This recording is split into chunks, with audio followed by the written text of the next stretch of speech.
And we're live. Hello, everybody, and welcome to the Filthy Casuals podcast, where I am your host, Red J. And I'm your other host, Cord Gamer. Horst, I'm your Horst. And today is 3/14/2020, which also means it is my birthday. Woo woo! Yeah, I'm finally 18. How Finally, interesting. took you forever to grow up. Jeez. Listen. All right. So I guess we'll just start off this podcast like we do every single one, and we'll start with personal questions. So, Cord, what is your favorite type of music, and what is one artist that you like that makes that music? Does it have to be my favorite artist? Because I don't have a favorite artist. Just pick one. Just pick one. Yes. Okay. Definitely, like, classic rock. Okay. Classic rock is definitely a vibe. And I love Fleetwood Mac. Their music is awesome. Okay. You can't get better than The Chain. All right, I like that. For me, it would probably be like genre-wise electronic. Yep. Yeah, just like because that's pretty broad. Because there's a lot of different types of electronic music, and one artist that I've been really liking recently is this dude named Fear of Dark, all one word, like no spaces. And on Spotify he doesn't have much, but on YouTube he has like so much, and he took a 2-year hiatus, and he just started posting like a week or two ago, and it has been awesome. I've loved his music. It's like real chiptune-y, and it's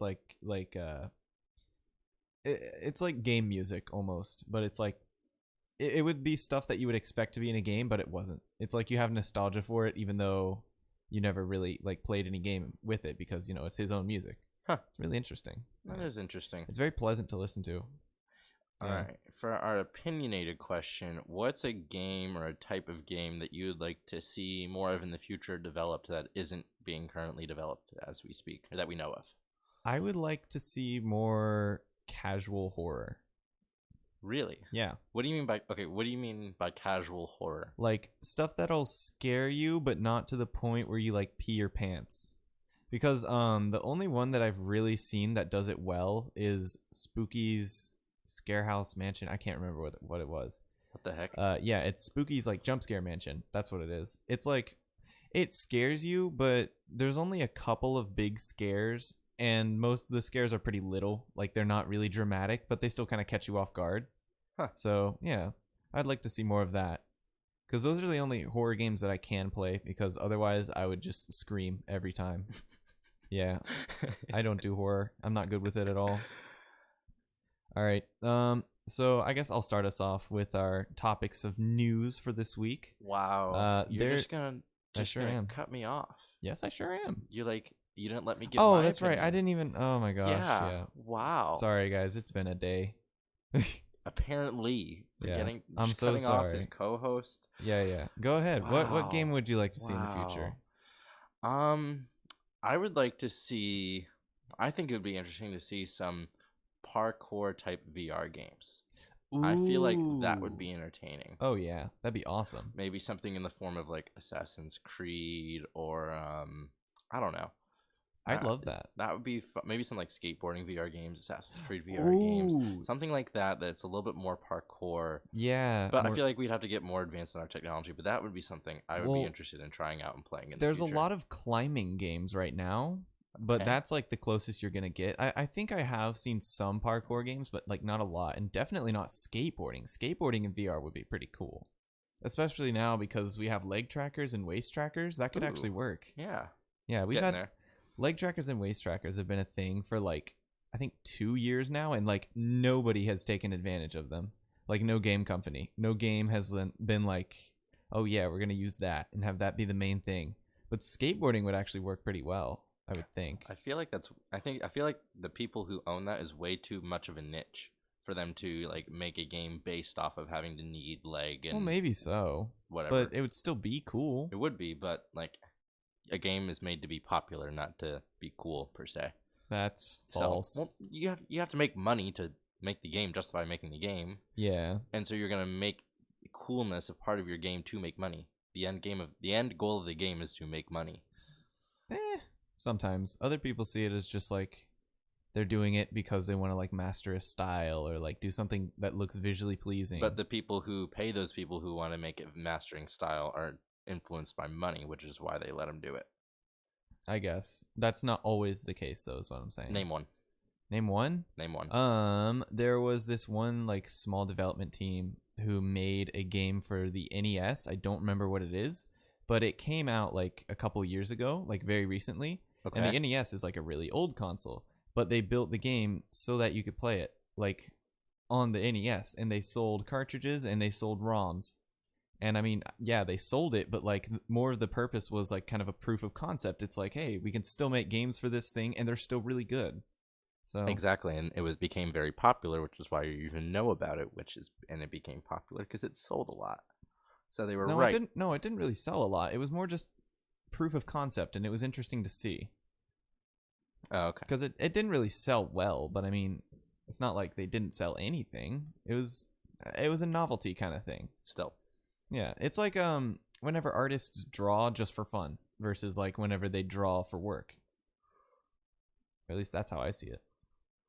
Anyways, I'm gonna move on to the news now instead of interrupting you on accident. I'm so sorry. Yeah. It has been a day. Just like because I you're said. 18 doesn't mean you get to Listen. jerk me around like that. Come on. Yeah. Nice. Yeah. All right. So we're gonna start off with our coronavirus stuff because it's a hot topic and there's a lot about it. It's just everywhere in the news, so we couldn't really avoid it. I know it's kind of annoying to talk about, and like especially me, I've just been like, oh my gosh, please shut up about wash your the hands coronavirus. and don't give hugs. Yeah, wash your hands, everybody. Keep safe and isolate yourselves. I guess. I mean, it helps. Solitary confinement 101. Yep. All right. So first things first, Discord is upping the number of people who are able to view a screen share from 10 to 50 because of coronavirus. And the reason they're doing this is because they want to give people the tools to do daily tasks, such as like keeping up with classes and working from home. But Discord did emphasize that this was not permanent, and I think it's very nice of them to try and help with the burden of the coronavirus in this way, because it's like not something you would have expected, but it's nice now that we have it. Yeah, I don't think anyone would have expected Discord to go, hey, we're just going to up people. I didn't even know they could do that, but apparently it must be like technologically taxing on them to be able to allow that feature. Sure. Yeah, that's why I'm sure it's not going to be permanent. Right. But I can appreciate that. I like how companies are kind of coming together and trying to help. Do you want to take the next one? Sure. On Wednesday, E3 finally made the call that they were calling off E3 this year. This conference, as most of you should know, is crucial to the advertisement and promotion of games for most development companies. Microsoft has already said that they're putting together an Xbox digital event. Nintendo has said that they are looking for ways to engage their fans outside of a large gathering, as that will probably be an unavailable tool for a while. Ubisoft says they're looking for alternative ways to share their news, and EA says that their EA Play 2020, which is separate from E3, is being modified as the situation has changed, referring to the coronavirus. Warner Bros., Take-Two, Square Enix, Bethesda, and Activision Blizzard have not made any comments yet. However, in light of E3 being canceled, the ESA, which is the company that runs E3, has said that they are looking at options to produce some sort of a digital form of E3 so that companies can still somewhat distribute and announce their games. Yeah, I think this will be okay, honestly, because if you think about it, most people who watch E3 watch online anyway. They just watch the live streams, so I think they'll be okay. Yeah, honestly. Well, I mean, it won't be like as huge. Like clearly there's not going to be an audience, but it'll still be okay. It'll be interesting to see if like maybe this will be the end of E3 with like companies. Oh, I don't think so. No. Well, think about it. Like, what if all the companies just go forth and do their own digital thing, and then they kind of get started in that habit? Because what if like coronavirus leads to this summer and next summer not allowing big huge gatherings? Last year could have been the last E3, because the vaccine, there's not supposed to be a vaccine made for it until next year. It's supposed to take a year of development for a vaccine. So depending on just a lot of these things, we might see the end of E3. E3 might be killed by the coronavirus, y'all. Bruh. No, I don't think that'll happen. I think it might subsidize it, like make it smaller, but I don't think it'll completely kill it. I'll take the next one because I'm kind of into this. After Overwatch planned on having all their league games hosted in the team's home city, they actually canceled all live events for the rest of the year due to Corona. They're still planning on having the matches happen, but they will all be live streamed. So, like, and I don't know, I think it will all be digital. Yeah, Yeah, it's all gonna yeah, be digital. They're all gonna be from like other places. They're not gonna be all yeah. together in one room. Which And I actually heard that it would be delayed until either April or May, or no, not April or May, March or May. No, wait. Oh my gosh, my months. months April and or May. months. Goodness gracious. But I don't know. For the rest of the year, that stinks because that puts us back a whole like half season. Well, they're not. They're still gonna do them. They're just not gonna be live. I know, but it's not going to be as That's exciting. not gonna be putting. That's not putting them behind half a season though. Yeah, I guess. They're normal. They're just normal. They're having the normal matches, but they're just in a different environment. For me, as we continue getting into this section of some gaming competitions being canceled, I think it'll be interesting to see of like I don't know how gaming competitions work locally, but if you're doing everything online, my question is, what happens when there's latency or lag? Yeah, that was one of my main like instantly I was like there's going to be lag. Like, But I thought that could actually be a good thing because it makes it more realistic. Because when you think about it, when you play at home, you have lag. So, I mean, I don't know. It'll just be it's more interesting to see realistic. how they're gonna deal with lag. Like, can they mitigate lag? I don't know. I'm not a expert on internet technology or gaming in particular, and how they set up like specific servers for the Yeah, pros to play me or neither. whatever. But will there be lag, and how will they deal with it if it exists? That's kind of my question leading Yeah. into this, especially as we get into this next topic of the ESL, which is the CS:GO Pro League, also being hosted online instead of in front of a live crowd. Because if anything, CS:GO is definitely like Overwatch. You can get away with some of the lag, latency, Yeah, whatever, yeah. but not with CS:GO. CS:GO latency, a little bit of latency is the difference between Yeah. life and death in that game. Yeah. I don't know, man. It's going to be a little CS:GO is crazy. a little bit more unforgiving than Competitive Overwatch. games are going to be changed quite a Yeah. bit right now. I don't know. It'll just be interesting to see that. Yeah, it will be. Also, to throw a boner to you movie watchers, the Fast and Furious movie number 9 that was slated for this summer was delayed until next summer, probably Ouch. to try and maximize their funds because no one's gonna be going to the movies this summer apparently. Yeah, which Sadly. I mean Ugh. makes sense. Next up we have a huge Nintendo section that I built and I'm very proud of because I'm a Nintendo boy. I don't know what can I say. There wasn't like anything too huge. There was just kind of some minor things, but they're worth noting. Mario Day was on 3/10/2020 because it spells Mario. Hey. Nintendo announced a collaboration with Levi's clothing brand that will release in April.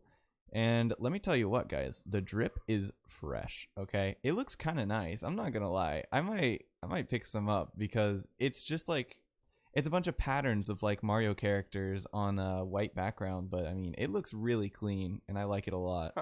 Sounds cool. Yep. The next thing is that Nintendo confirmed that they would be working with Lego. And we're not sure like what this will result in. I don't think they told us if it was going to be a game or toys or both.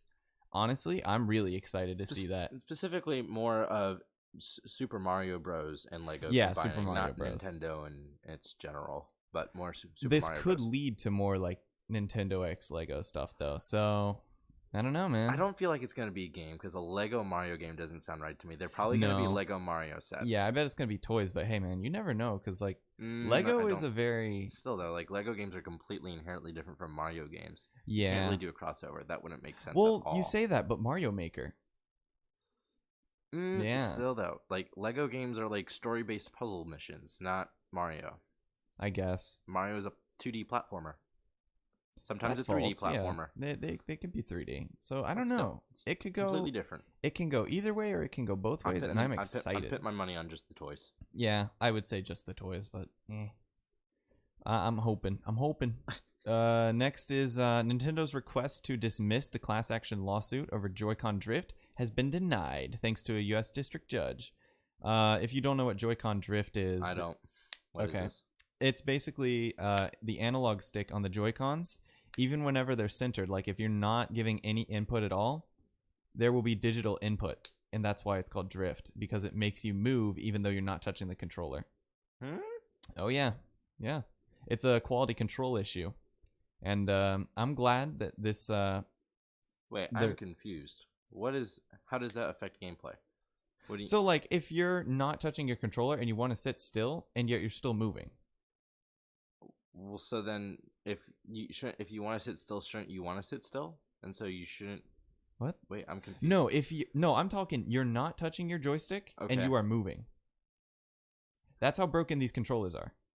Oh, like normal controllers? Is that Yes. Okay. Yeah, Joy-Con drift. It's pretty bad.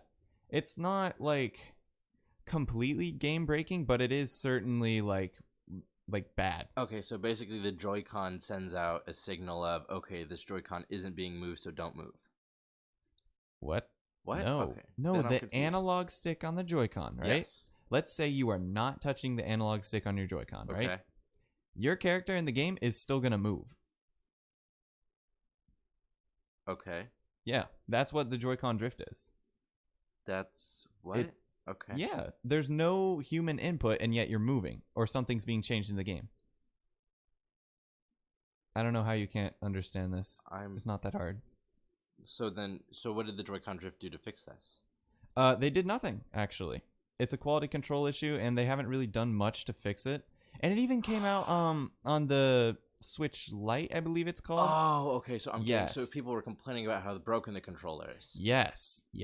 And Nintendo requested to dismiss this lawsuit, and now that got denied, which will hopefully, make them boost the quality of their controllers. So please do. Jeez. Okay. Yeah, it's not like you're gonna completely lose in every game just because of it. Like, it's not too big of a difference, but it is there, which is terrible because this is Nintendo's main leading device right now. So they kind of they need to fix that because it's kind of their brand image right now. I'll let you take the next one. All right. So this is my NVIDIA's GeForce Now update bit. For the first time since its release, GeForce has gotten good news all this week. It started off by the CEO of Epic Games, Tim Sweeney, saying that Epic is fully supporting GeForce and will allow all of its games and other publisher-approved games on GeForce. So basically, Fortnite is not going away anytime soon. Any other Epic games on the Epic Store, with the publisher's permission, of course, will be allowed on GeForce. If that wasn't good enough for GeForce, Ubisoft also said that they fully support GeForce Now, and all of their games will be supported on it. So, yay! Thank goodness, Division 2 and Siege won't be leaving anytime soon. This shows that although GeForce has had a rough start, it is a good business model for cloud gaming, and that gaming companies are willing to support. Hopefully, as we continue to see more companies, more companies will join, which will influence other companies like Activision, Blizzard, Bethesda, and Capcom, and the others that have left to come back and realize that, hey, even though they can't get as much cash from Stadia type service, that they can still get money, and it's good for the consumer. Yeah, that'd be good. Yeah, definitely will be good. Also, they grew their library by adding a couple of games, including Heroes and Generals, Kingdom Come Deliverance, and a couple others, which brings the total number of supported games to 527, which is an impressive number. That's not bad. Yeah. That's more than most Stadia. consoles, I think. Yeah, or Stadia. That's pretty good. Yeah. Oh, is it? Oh. Stadia only has maybe 30. Oh. Maybe. Ow, they lacking. They are. My gosh. I'll take the next one just because. Okay. As GeForce Now has been losing companies and thus gamers, Stadia has taken upon itself to try and boost its own numbers. Chromecast owners have all been offered a free 3-month trial of Stadia, and after the trial, you will have to pay the $10 a month. Very easy way to try Stadia if you have a Chromecast, and will likely cause an increase in subscriptions before Stadia releases its free tier. I like that. I like that they're doing that. I don't like Stadia, so I mean, if you have a Chromecast, you might as well go try it out for free, yeah. See how crappy it is.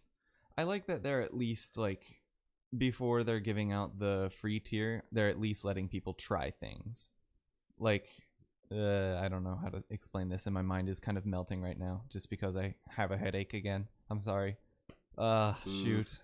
I lost it. No, And just keep moving. Gone. Yeah, it's gone from my brain. All right. Mushy brain just happened. a new cloud gaming alternative has entered the match. Shadow, a French startup, has been offering basically a virtual machines that are all built for gaming. They've been charging upwards of about $35 a month for the past year or so, but have released a price scheme that will be releasing over the summer. That starts at $11.99 a month for a 12-year contract, whatever. The $11.99 deal includes a computer powered by an NVIDIA's GeForce GTX 1080 graphics card, a quad-core 3.4 gigahertz processor, 12 gigabytes of RAM, and 256 gigabytes of storage. There are higher plans and options to have better graphics or whatever, and to upgrade your storage up to 2 terabytes. This will likely serve as the best platform for a while because you can play any game you want on it as long as you download it. So I recently, about 2 weeks ago, decided to I wanted to play some Call of Duty. I wanted to play my Halo, especially with Combat Evolved release. So I wanted to try it out, and I was like, I can't wait for 3 months when I buy an actual gaming computer. So I'm just going to suck it up and pay the $35 a month until I get a computer. And I've been decently surprised. It is enjoyable. However, it definitely requires a lot more Wi-Fi than like GeForce Now needed. For example, I could play CS:GO on my Starbucks Wi-Fi and win comp rounds, but I couldn't even open up my Shadow launcher at Starbucks today. Ouch. I tried it out today, just for you guys to tell you about it. So it's definitely a good alternative if you have good Wi-Fi available and you don't need to rely on Starbucks. But yeah, it definitely allows you to play the games that you want. So I've been able to make progress in my BioShock again. That's extremely interesting. I like that they made it a virtual machine and they're like renting it. That's so cool. Yes. I never would have thought of that. That's actually such a good idea. It's the only way to get around cloud gaming and licensing. Yeah. Oh my gosh, that's actually genius. However, I don't like how they're only using a quad core, a 3.4 gigahertz processor. I would feel like they would do 6 or 8 cores. But I mean that's they're having to supply they're offering nationwide support when this when this offer comes to fruition. That would get expensive then. Yeah. Okay. And okay. I mean, when I've had good Wi-Fi, I've been able to run Call of Duty Modern Warfare, Halo, Master Chief Collection pretty well. Pretty cool. And if it's a virtual machine, that means you can use other stuff that isn't just games. Correct. Like you can download Photoshop. Yeah, you can download like Adobe stuff. Oh my gosh. It's part of their offering too. You could do entire video editing on a computer that you don't even own. That's so crazy. That's really cool. Depending on how long I have this Shadow thing, I might look into start streaming because I have a machine that can actually handle it. Oh, that'll be real interesting. Ooh. Yeah. I don't know. We'll see. We'll toy with that. Oh, that sounds like it'll a be lot an of fun. interesting thing to see and try out. How interesting. Innovation is exciting. I know. I'll take the next one. In light of GDC being canceled. Okay. What? Wait, I'm sorry. Yeah. Sorry. Jesus. Sorry. You know, it was my turn to interrupt you and throw you off your game. Okay. In light of GDC being canceled, Microsoft is now hosting an hour-long stream showcasing what it was going to present, which includes details on xCloud and the upcoming Xbox One X. There's a lot of X's in that sentence. Oh my gosh. Do you know when that is? It's sometime next week. I can't remember when. Next week? Okay. But yeah, it's going to include details on the xCloud, which is Microsoft's game cloud service with their Game Pass, and then Xbox One X. So it'll be interesting to see what details are released in light of the fact that Sony has yet to release any solid data on the PlayStation 5, and we're in March 14th. Why, Sony? So much information on Xbox, and yet nothing from Sony. Xbox is crushing it so far. Yeah, I know. Hint, hint, hint. I can appreciate Sony like being secretive, but also, guys, come on. Like, I was raised on PlayStation, so it kind of hurts. I want to know. Do you want this next one? Oh, yes. Because this has got your name written all over it. Of course. Does it really? Oh, yeah. Alrighty. So, not my favorite genre, but this week, the newest Battle Royale game, Call of Duty's Warzone, dropped. And it is actually very neat. It definitely isn't your run-of-the-mill Battle Royale. It includes some interesting genre-changing mechanics that could influence BR games in the future. This game puts a huge emphasis on giving players second chances so that when the first time you die isn't the end of the game for you. So, for example, the first time you die, you'll be pitted against a random person who's also died in a 1v1 match, and if you kill him, you'll be dropped back into the main match, just as if you'd spawned in from the beginning. There's also some self-service packs that you basically can revive yourself when you get downed, and people and your other squad mates can basically buy you back from buy stations, even after a long time after you died. It has also become very popular. Over a period of only 24 hours, it obtained over 6 million players. It is a very cool Battle Royale game, a nice complement to Call of Duty Modern Warfare as a whole, and I played a match of it, and like I said, I'm not a huge fan of Battle Royale games, but I actually really enjoyed it, and I can't wait to get the chance to play some more of it, especially with some squad mates and not some random people. That sounds really interesting. Do the games go like super long because people can get revived, or is it like just kind of like a normal game? Okay, well, Call of Duty's, the TTK is pretty high for a Battle Royale. Time to kill? Yes. Okay. The time to kill is pretty high, so it kind of fluctuates, and it kind of just keeps working itself out. It also, the people in the match was 150, which was a little huge. Wow. I think the one match I did, which I got in 5th place, 6th place, my first match with my squad, I think it was about 15-20 minutes. So it wasn't like abnormally long for a Battle Royale game, but I didn't see it to the end. Huh. So interesting. It didn't seem that, but also what's also really interesting is like they have these things called contracts that are spawned all throughout the map. And basically, it's busy work you can do. So sometimes it's like opening crates in a certain area, tracking down a certain person, or running away for certain people for a certain amount of time. And you'll be able to get like the in-game currency money to buy stuff. There's a lot of neat things that make it to where it doesn't feel like you're just running around forever looking for people. That there's stuff to do while you're looking for people. It makes it more entertaining and not as lull and boring. How interesting. So it's like a open world kind of thing. But for 20 minutes. That's for in a VR. That's new. I like that. A lot of innovation this week, huh? That's cool. Yeah, like I said, I really enjoyed. I didn't get to try out the Gulag, which is the 1v1, but because I survived way too long for it.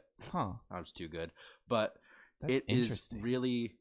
I watched some YouTube clips of it, and it feels very nice, very new, and different from like Fortnite or PUBG or Apex. Huh. How interesting. Yeah, it definitely that's a new take on the Battle Royale genre, I guess. It definitely is. That's neato. I really didn't expect this much from Call of Duty. No, but, I mean, they're killing it, huh? I'm telling you, Modern Warfare is really good. You should get it. Hint, hint, hint, I shove, don't shove. really want it. Push, push. I don't really want it. You should. Instead, I'll just cover our next topic, which is that CD Projekt Red has announced what its different development teams will be working on in the future. After the release of Cyberpunk 2077, the studio will divide into 3 groups. The largest group will take on work of making Cyberpunk multiplayer, the second will take on the work of single-player expansions for Cyberpunk, and the smallest will start work on another large single-player game. Based on previous statements, this new game will most likely be the next installment in the Witcher series. That could be interesting. I'm not gonna lie. I wouldn't mind seeing more Witcher, although I've never played any of it. It looks really cool. And I don't know. I'm excited. Just because The Witcher, it was The Witcher and Crysis have always been like really pushing the limits of computers. So to see that they're going to start working on another one, I can't wait to see what the new like benchmark is, you know? I can't wait for that because computers are getting, like we talked about, I think 1 or 2 weeks ago with the laptops that were getting 2080 Ti's or whatever. Mm-hmm. Computers are getting stupid powerful now. So I can't wait to see what a series like The Witcher will push a computer to do. Because, I mean, things look great already. I just can't imagine what the next step would look like. But based on previous experience, The Witcher is going to do that. So that's exciting. Innovation again. Yeah, innovation is exciting. Innovation is exciting today. That is just the main theme, I guess. Main theme of the episode today. Well, talk about innovation. This is a loss of innovation. Oh no. Yes. Michael Chu, who was the lead writer for Blizzard, announced this week that he is leaving Blizzard after 20 years of working under them. He's worked on all sorts of Blizzard games, including Diablo 3 and World of Warcraft, but he made his biggest and most lasting impact is on Overwatch. Yep. This man is basically responsible for turning all of our beloved and known characters such as Tracer, Lucio, Ashe, Ana, etc., from just classes to actually characters and backstories. In short, he's responsible for creating the Overwatch lore as we know it today. Wow. Some people are wondering how his departure will affect Overwatch 2, as it is basically based on a PvE story and lore of Overwatch. Blizzard came out and said that they're not expecting an impact in the story and they will continue working on it. However, I think that's going to severely cripple. Yeah, you can't just lose your head writer and head creator of your and then lore still have the main idea. Right. You're going to lose. There's going to be something wrong with this game. Man. Which is maybe why he left in the middle of Overwatch 2. Because I feel like if you created a lore series and you're going to have an expansion upon that lore series, you're going to want to stick around for it. Yeah. So, I don't know. There's no note on why he left. It just said that, he didn't give any personal note of why he decided to leave Blizzard when he did. He just kind of did. It kind of stinks. It's sad to see him go. But I mean, maybe it was just, he was, kind of fed up or done, Yeah. He just felt like it was his time to leave the company. I wonder what he's going to do now. I wonder, is he going to retire, go work for someone else? That'd be interesting. Maybe he'll write his own books. Maybe. That could be cool. I don't know. Maybe. Next up, Horizon Zero Dawn, an open world campaign about a girl in a nearby future who tries to figure out her past, is coming to PC this summer. This is the first Sony developed game for the PlayStation 4 that is being ported to PC. However, it has been emphasized that not all PS4 games will be ported to PC. Woo! I am stuttering like crazy. Yeah, stutter. It is funny. So I'm just looking at some stuff. I saw a lot of PS4 fanboys really upset at this. Oh, yeah. That their console exclusive is being ported to PC. And I think this is a good thing. I think it's a great thing. It is a great thing because, first off, I remember looking at a report a week or two ago of looking at what people are most expecting in new consoles, and the need for exclusivity was sitting around 15%. Okay. 15% of people are really looking. That's the main thing that they want. That's not a lot. Yeah. It's not a lot at all. And I think game companies are starting to realize that exclusivity is not going to win the day, which is why we're seeing things like Halo Infinite going to be on Xbox and PC. Horizon Zero Dawn's being ported to PC, and also Horizon Zero Dawn's, all while being a great game, reportedly, wasn't really a huge console seller. And it's about 3 years after it has been released, and it's not really making a lot of money, so it's just another way for companies to make more money. Was Horizon Zero Dawn released at near the PS4's initial release? I think it was. I think maybe midway. Midway? Because I feel like it was in 2013, 2014 when we got a console. Okay. And that was about 3 years. Horizon Zero Dawn is about 3 years old. So midway. It's midway exclusive. I'm gonna Google it real quick because I feel like I know what game this is. Hold on. Is it the one with the robot animals? Yeah. I remember really wanting to play that game, but we never bought it because I don't know. We just didn't. Yeah. Oh well.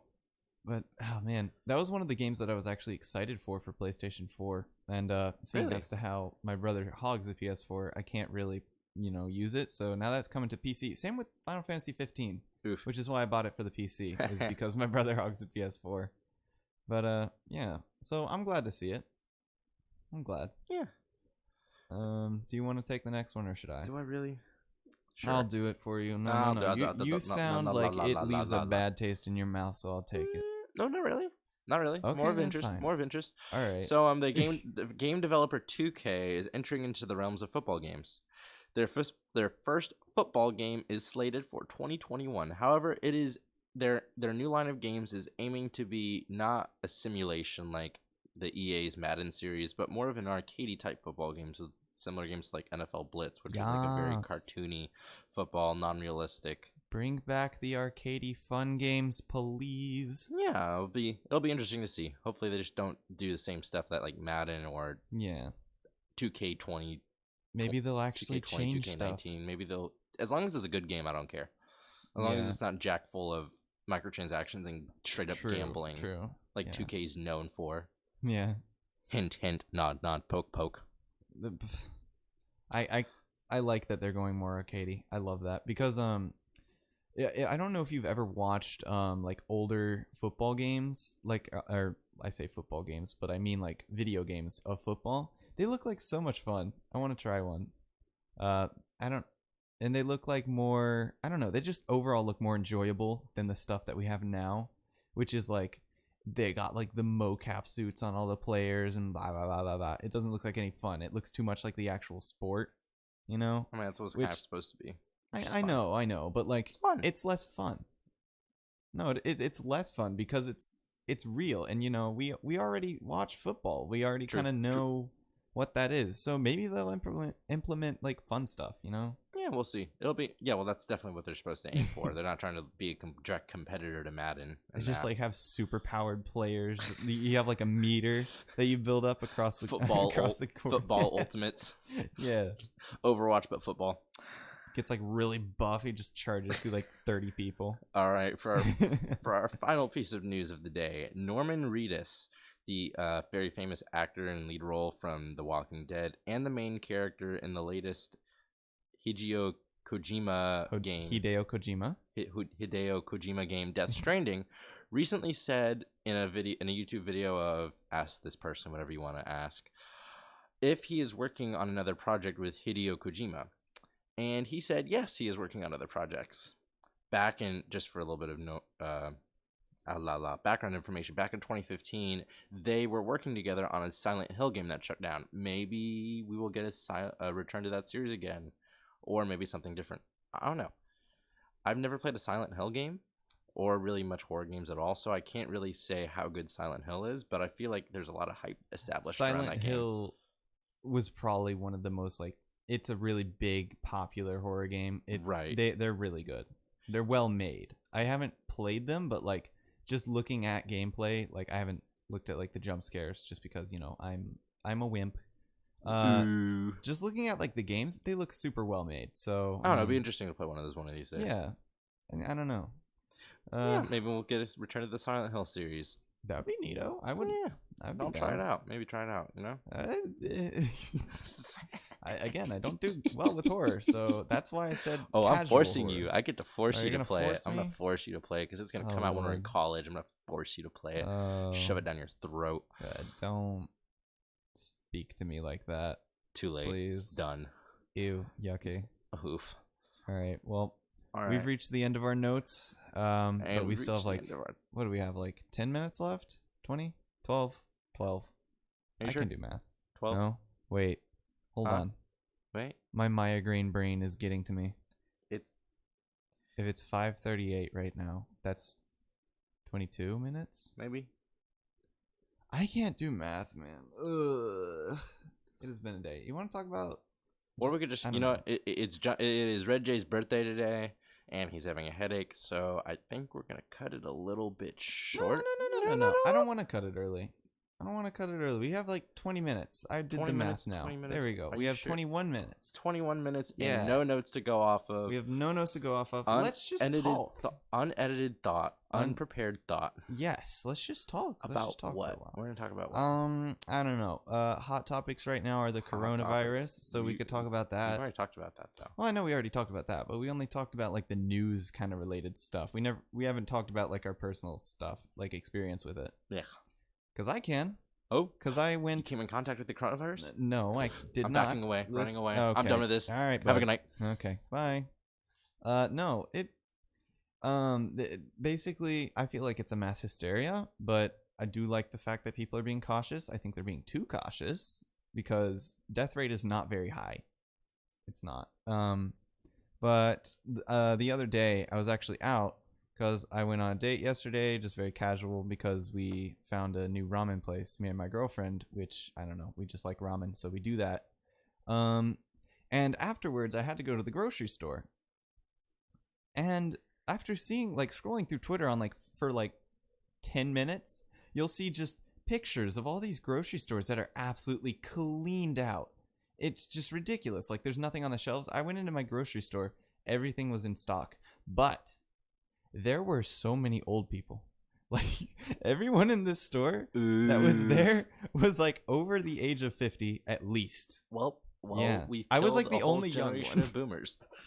I was the only young one in that store, and I was picking up like icing for a birthday cake. Meanwhile, all of them were like stuffing. Like I saw a dude carrying just a giant, like one of those barrels full of cheese balls. You know, cheese ball puff Because thingies. that is a necessity for the apocalypse. It's a Cheese balls, necessity. you got to You throw it away need to it. keep away the coronavirus carriers. Yes, you need your snacks. I like what Wolfpack says in chat. The virus should be called the Boomer Remover. That's funny. Oof. That's a good joke. I would laugh more, but it hurts because I have a headache, which is only intensifying right now. I feel like my brain is getting all muddy. Ooh, it's fun. Ugh. But yeah, I mean, it was really weird to see the contrast of like what's going on in like online and then what's going on in real life. So yeah, I don't know. Then again, we were one of the last states to like really get hit by stuff. So I don't know. Do you have anything you want to talk about? I mean, not really. Not really. Not really. I can talk about anything for any amount of time. If you give me a random subject, I'll drag it on for as long as I can. I'll make stuff up. I can do this. I took an improv class. I'm good at this kind of thing. Types of trash cans. Types of trash cans. Okay, so this actually reminds me of the many times that I've house sat or puppy sat or, did pet sitting and all that good stuff. Why do people not take better care of their freaking trash cans? Like every house that I have been into, there's at least one trash can that has like cracks in it or it's got like mold on the side of it.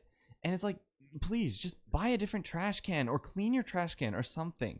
Like I understand like the big ones that you like take outside and like, wait for your city's like garbage stuff like that company to go get and like, take it to a landfill.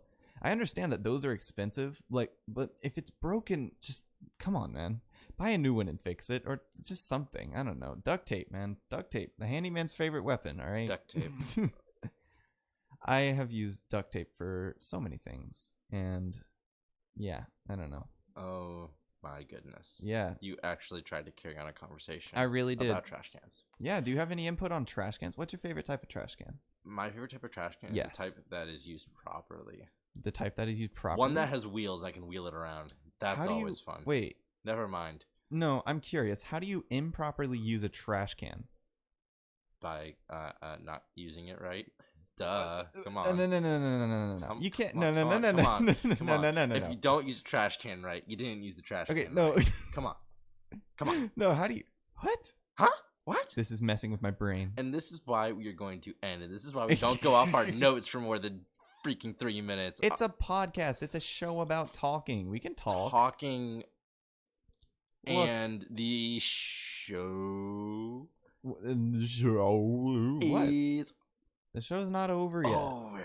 I don't want to call it over. We have like 15 minutes left. Do I really want to 15? call it? I don't want to. Yeah, it's time to call it. I can talk about We're talking anything. about junk. We're literally talking I know about we're- trash. We're literally talking about trash on this professional podcast. It is time to end. This is not professional at professional all. Come on, podcast. Dal. We're trying to get there. This is our We're version of trying professional. to get there. No. The right way to look at it. Professional. No, the right way to look at it is our version of professional. And this is why I've let it go on for this long. you but know it the is saying, time, "Fake it till you but make it." there That's is- what's happening, there is- baby. There's a point to where you need to cut the trash talk legit and end it. Alrighty. Oh my Okay. goodness. Alright, I can't believe I let this go on for this long. My this has been Cord Gamer. This has been Red J, and this has been the Filthy Casuals podcast, baby. Rebranding soon, by the way. We're Yep. changing the name and Yep. the logo, so watch out Yes. for that. Alright, thank you, and we'll hit you up next week. See Bye-bye. ya.